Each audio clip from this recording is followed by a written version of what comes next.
किस किस को शादी वाला ब्लॉग चाहिए था, मैं ब्लॉग लेकर के आ गई और ये रहा शादी वाला ब्लॉग।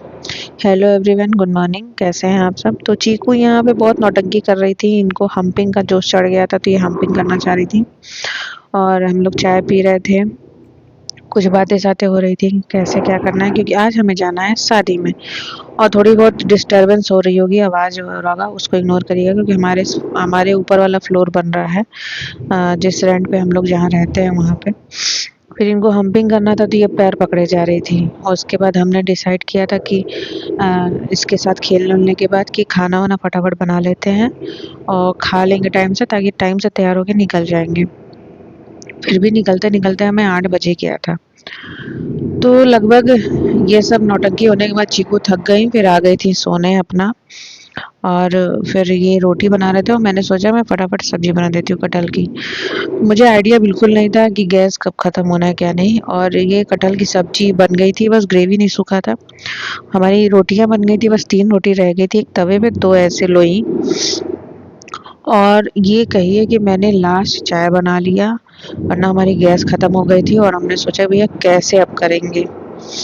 तो फिलहाल सब मसाला भुन गया था, रोटियां धीरे धीरे बन रही थी, बस लास्ट बची थी 2, वो नहीं हो पाई थी। उसके बाद फटाफट इन्होंने रोटी बनाई और मम्मी भी थी कमरे में बैठी थी, तो ये कहिए कि मतलब बन गया था, नहीं तो हम लोग डर गए थे कि कैसे क्या होगा। क्योंकि गैस भी जो सिलेंडर देते हैं भैया, उन्होंने कहा कि अभी तो नहीं हो पाएगा, कल ही हो पाएगा। फिर मैंने शूट नहीं किया कि मैं क्या कैसे कब पहन रही हूँ, मेकअप वगैरह साड़ी वगैरह, क्योंकि मम्मी भी कमरे में बैठी थी तो मुझे थोड़ी सी झेप लग रही थी। तो फिर ये हम लोग निकले, थोड़ा सा कैश वैश निकालना था हम लोग को, तो वो रुके थे। फिर ये मैंने स्ट्रेट किया था बाल को, तो मैंने कहा भैया रास्ते में ख़राब ना हो जाए हवा से, इसलिए मैंने शॉल डाल लिया था। और ये रहा मेरा आउटफिट। ये साड़ी मैंने ली थी अपनी बहन की शादी में, एक बारी पहनी थी और रख दिया था। फिर मैंने जो ज्वेलरी पहनी है, मतलब ईयरिंग, वो मैंने अपनी फ्रेंड की शादी में 2016 में ख़रीदा था। मेरा पहला हैवी एक्सपेंसिव ईयरिंग था। वेन्यू पे हम पहुंच गए थे, फिर बाकी सब रिकॉर्ड कर रहे थे। काफ़ी सुंदर वेन्यू था और बता नहीं सकती, लेकिन खूबसूरत था। शब्दों में बयान नहीं कर सकते, सामने से देखने पे आपको पता चलता। तो खैर हम यहाँ ढूंढ रहे थे कि कहाँ है भाभी, तो फिर यहाँ पे चाचा मिल गए थे, तो उनसे पूछा गया और उन्होंने बताया कि उधर कॉर्नर में है रूम वगैरह, वहाँ पर हैं सब लोग।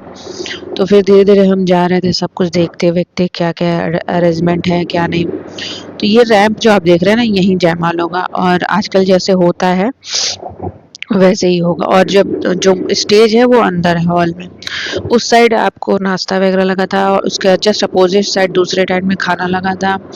उसके जस्ट बगल में नाश्ते वाले साइड में बगल में रूम वगैरह थे जहाँ पे सब लोग थे। फिर मैं गई, गिफ्ट वगैरह मैंने जो देना था न्योता वगैरह दिया चाची को, मतलब जो मुझे मिल गया। फिर ये भाभी हैं, इनका लहंगा बहुत खूबसूरत है, मतलब मैं बता नहीं सकती, बहुत सुंदर लग रहा था उनके ऊपर। भाभी भी बहुत सुंदर लग रही थी। और ये भाभी की भाभी हैं साड़ी वाली, और उनके बगल में भाभी की ननद है। तो उसके बाद हम लोगों ने, ये पर्पल साड़ी वाली भी भाभी ही हैं। तो हम लोगों ने डिसाइड किया पहले नाश्ता कर लेते हैं, फिर देखते हैं, बारात आने का वेट करते हैं। तो ये रिकॉर्ड कर रहे थे कि तुम खाओ तो मैं रिकॉर्ड करता हूँ फिर तुमको खाते हुए। तो फिर हमने नाश्ता वगैरह किया, फिर हम थोड़ा बहुत फ़ोटो क्लिप लेने लगे, वीडियो लेने लगे। तो उसके बाद क्या हुआ कि एक फ़ोटो बूथ बना था, पर वहाँ कोई जा नहीं रहा था। मैंने कहा एक बार चलते ट्राई करते हैं। तो जब हम वहाँ जाने लगे तो बारात आ गई। तो फिर हमने रुक कर के बारात देखी, बारात एंजॉय की। और भाई साहब, दूल्हे साहब इतने अच्छे, इतने सुंदर, कद काठी इतनी लंबी, फेस कटिंग इतना गजब का। मुझे तो दूल्हे साहब बड़े पसंद आए।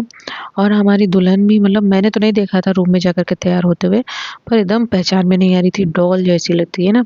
और पता नहीं क्यों कहते हैं शादी के टाइम एकदम लड़कियां बदल जाती हैं, तो पहचान में ही नहीं आ रही थी। मतलब मैंने शादी से पहले जब देखा है उसको, वैसी तो बिल्कुल नहीं लगी थी, इतनी खूबसूरत। और उसका आउटफिट इतना खिल रहा था उसके ऊपर, मैं बता नहीं सकती दुल्हन कितनी प्यारी लग रही थी, डॉल लग रही थी मुझे, मैं बेसिकली ये कहूँगी। और यहाँ दूल्हे साहब आ गए थे, यहाँ पे पंडित सब लोग बैठे थे, मंत्र वगैरह जो भी होता है करने के लिए, द्वार पूजा हो रहा था। वो पापा थे शायद, भाभी के पापा हैं ये। और फिर द्वार पूजा वगैरह हुआ। ये रहा हॉल जो मैं आपको दिखा रही हूँ। जयमाल के बाद यहाँ पे आके सब लोग बैठेंगे। हम लोगों ने सब जगह कैप्चर कर लिया था, देख लिया था। फिर हम इसके बाद चले गए खाना खाने। और खाना खाने के बाद हम लोगों ने थोड़ा-सा खाना पचाने की सोची, तो ठंडी में भी पचाना पड़ रहा है सोचिए, क्योंकि हम लोग को पता नहीं क्या हो गया, ब्लोटिंग हो गया कि क्या मुझे समझ में नहीं। तो फिर मैंने पान खाया, इन्होंने भी खाया खाना पचाने के लिए। फिर दूल्हे राजा आ गए थे, तो उनको यहाँ पे स्टेज पे लाके खड़ा किया गया और फिर दुल्हन की एंट्री होने वाली थी। आप देखिएगा, मेरे फ़ोन में वैसे क्लियर नहीं कैप्चर हुआ है क्योंकि मैं बहुत ज़्यादा नज़दीक नहीं गई थी। पर जितना भी हुआ है आप देखिएगा, मेरी दुल्हन को इतनी खूबसूरत लग रही थी, मैं बता नहीं सकती। मैं मिल नहीं पाई पर्सनली क्योंकि बहुत लेट हो रहा था और लेट होने की वजह से हम लोग को ठंड भी बहुत ज़्यादा लगती है और तबीयत थोड़ी ख़राब हो रही थी धीरे-धीरे। और फैशन के चक्कर में हम लड़कियां, हम औरतें शॉल स्वेटर तो लेती नहीं हैं। तो ये देखिए क्या खूबसूरती लिख रही है, मतलब मैं बता नहीं सकती, इतना सुंदर आउटफिट। और मतलब खूबसूरत डॉल लग रही थी, मुझे तो बस इतना पता है। भाई है उनके जो जस्ट बगल में है दुल्हन के। फिर ये एंट्री हुई, वॉक हुआ और बम फूटना, ये जो भी कहते हैं, गिरना शुरू हुआ। फिर लाइटिंग चलेगी अभी, हाँ चिंगारी निकलेगी। मतलब बहुत खूबसूरत इंतज़ाम था, बहुत खूबसूरत सब कुछ था। पीछे से इसके ब्रेड भी इतने अच्छे लग रहे थे दुल्हन के, बहुत खूबसूरत सजाया था जिन्होंने भी सजाया था। तो बस यहाँ जयमाल होगा, उसके बाद हमने खाना तो खा ही लिया था। फिर हम थोड़ा बहुत हॉल में जाएँगे, देखेंगे। तो हॉल में भी जो बनारस में ऐसी ही होती है शायद शादियाँ, सारे मंत्र, फिर वो क्या कहते हैं उसे, जो आवाज़ आता मुझे, शंख, शंख बजाए गए। और मतलब लग रहा था असलियत में कि शिव पार्वती की शादी हो रही है। मुझे तो बहुत अच्छा लगा, शंख वगैरह बजाए गए हैं, फिर मंत्र पढ़ा गया। मैं ज़्यादा करीब जाकर के नहीं ले पाई, देखिए ये थोड़ा-सा डलनेस आ रही थी, डार्कनेस आ रहा था। और जो लोग नज़दीक से ले रहे थे उनका क्लियर आया होगा। अगर मेरे पास और क्लिप होंगे मैं भाभी से माँगूँगी क्लियर वाला, तो मैं आप लोगों को अदर ब्लॉग में दिखा दूँगी। इतनी खूबसूरत जोड़ी और इतना खूबसूरत ये सेट लग रहा था, व्हाइट-व्हाइट पूरा। और पंडित जी लोग, अभी सुनिए। मैं एक जगह खड़े होकर के सब रिकॉर्ड कर रही थी और मुझे बहुत खूबसूरत, मतलब अपने दिन याद आ गया।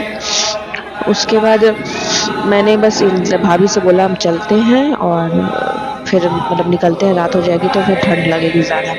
तो हम लोग निकल गए थे फिर। बस इतना सा ही ब्लॉग था और फिर नेक्स्ट ब्लॉग में अगर मेरे पास कुछ क्लिप्स रह जाएँगे, भाभी मैं से माँगूँगी, मिल जाएगा तो आपको दिखाऊँगी। और तब तक के लिए अपना ख्याल रखिएगा, ठंडी एंजॉय करिए, शादी एंजॉय करिए और अपना ख्याल रखिए, बच के रहिए ठंडी से और पॉल्यूशन से। Bye bye bye.